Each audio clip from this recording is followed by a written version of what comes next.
નમસ્કાર, આપ જોઈ રહ્યા છો TV9. હું છું હાર્દિક મોદી. બપોરના 1 વાગી રહ્યા છે. સમય થયો છે મિડ ડે ન્યૂઝનો.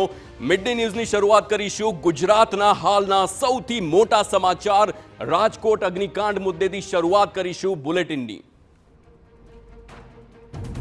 તો અત્યાર સુધીના સૌથી મોટા સમાચાર રાજકોટ અગ્નિકાંડ મુદ્દે તપાસનો ધમધમાટ શરૂ થયો છે.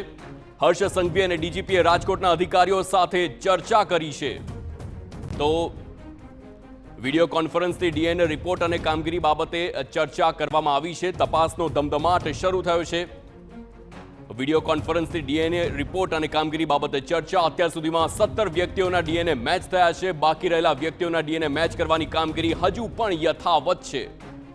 તો અત્યાર સુધીમાં 17 લોકોના ડીએનએ મેચ થયા છે અને ડીએનએ મેચ થયા બાદ જે તમામ મૃતદેહ છે તે પરિવારજનોને સોંપવાની કામગીરી હાથ ધરવામાં આવશે. પરંતુ એક બાદ એક જે પ્રમાણે ડીએનએ મેચ થઈ રહ્યા છે તે ડીએનએ મેચ થવાની કામગીરી ખૂબ જ ઝડપી ચાલી રહી છે.